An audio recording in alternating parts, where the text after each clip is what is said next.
A common question I get about motivation is just like basically, how do I get my kid to do stuff, right? So, how do I get my child to do their work, go outside, care about anything other than what they care about? And so, I sometimes will respond and say, this is actually the wrong question. I want us to ask a different question. I want us instead to say, what does my child care about? And how can I incorporate that into their learning, into outdoor experiences, and into trying new things? So instead of trying to fit our child into the system, into the mold, get them out of the house doing things, how can we create a life that they will want to join? How can we create that around them?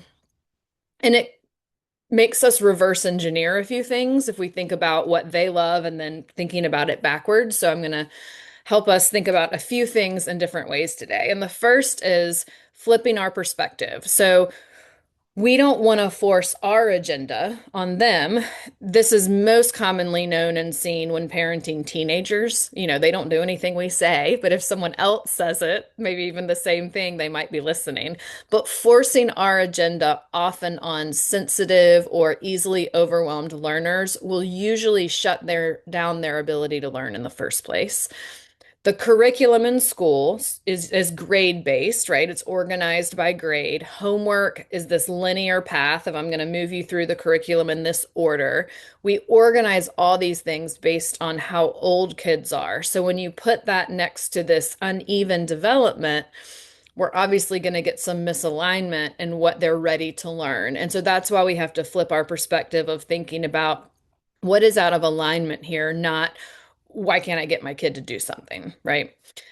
And we're going to talk about the differences between social motivation and self-motivation. Sometimes kids are motivated by what's going on around them and keeping up with the crowd, and some kids are not motivated by that at all, and they're really more self-directed and self-motivated.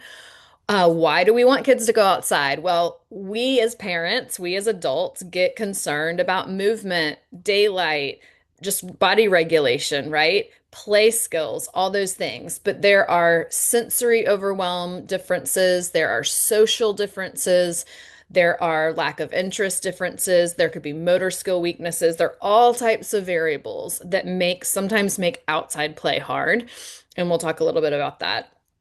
And then the interests that our kids have are our guiding light. Okay. So interests to keep them engaged and emotionally regulated, really for two reasons. So interests spark usually some initiation into being motivated into something, but interests are also regulating. So think about an autistic child who wants to unload on you all the facts they know about something. That is re-regulating to their nervous system.